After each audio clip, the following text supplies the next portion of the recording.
ತೋರಿಸಿ ಬನ್ನಿ. ಮೊದಲಿಗೆ 1 kg ಅಷ್ಟು ಚಿಕನ್ ತೊಳೆದು ಇಟ್ಕೊಂಡಿದ್ದೀನಿ. ಇದಕ್ಕೆ ಇವಾಗ ಏನೆಲ್ಲ ಪದಾರ್ಥ ಬೇಕು ಹಾಕೊಂಡು ತೋರಿಸ್ತೀನಿ. ಮೊದಲಿಗೆ ಚಿಕನ್ ತೊಳೆದು ಇಟ್ಕೊಂಡಿದ್ದೀವಲ್ವಾ, ಅದಕ್ಕೆ ಶುಂಠಿ ಬೆಳ್ಳುಳ್ಳಿ ಪೇಸ್ಟ್ 1 ಸ್ಪೂನ್ ಹಾಕ್ತಾ ಇದ್ದೀನಿ. 1 kg ಚಿಕನ್ಗೆ ನಾನು 1 ಸ್ಪೂನ್ ಅಷ್ಟು ಹಾಕ್ತಾ ಇದ್ದೀನಿ ಶುಂಠಿ ಬೆಳ್ಳುಳ್ಳಿ ಪೇಸ್ಟ್. ಇದಕ್ಕೆ ಸ್ವಲ್ಪ ಎಳ್ಳು ಹಾಕೋಣ, ಇದಕ್ಕೆ ಸ್ವಲ್ಪ ಉಪ್ಪು ಹಾಕೋಣ. ಉಪ್ಪು ರುಚಿಗೆ ಎಷ್ಟು ಬೇಕು ಅಷ್ಟು ಹಾಕ್ತೀನಿ. ಖಾರ ಪುಡಿ ಅಷ್ಟೇ ನಮಗೆ ರುಚಿಗೆ ಎಷ್ಟು ಬೇಕು ಅಷ್ಟು ಹಾಕಬೇಕು. ಉಪ್ಪು ಖಾರ ನಾನು 1-2 ಸ್ಪೂನ್ ಅಷ್ಟು ಕಾನ್ಫ್ಲವರ್ ತೊಗೊಂಡಿದ್ದೀನಿ. ಬೇಡ, 1 kg ಚಿಕನ್ಗೆ 2 ಸ್ಪೂನ್ ಕಾನ್ಫ್ಲವರ್ ತೊಗೊಂಡಿದ್ದೀನಿ. 1-2 ಸ್ಪೂನ್ ಅಷ್ಟು ಚಿಕನ್ ಕಬಾಬ್ ಪೌಡರ್ ತೊಗೊಂಡಿದ್ದೀನಿ.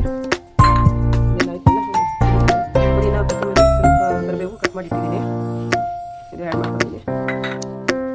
ಎಲ್ಲ ಸ್ವಲ್ಪ ಮಿಕ್ಸ್ ಆಗ್ತಾ ಇದೆ, ಎಲ್ಲ ಸ್ವಲ್ಪ ಮಿಕ್ಸ್ ಆಗ್ತಾ ಇದ್ದೀವಿ. ಇವಾಗ ಮೊಟ್ಟೆ 1 kg ಚಿಕನ್ಗೆ 1 ಮೊಟ್ಟೆ ಚೆನ್ನಾಗಿ ಮಿಕ್ಸ್ ಮಾಡಬೇಕು.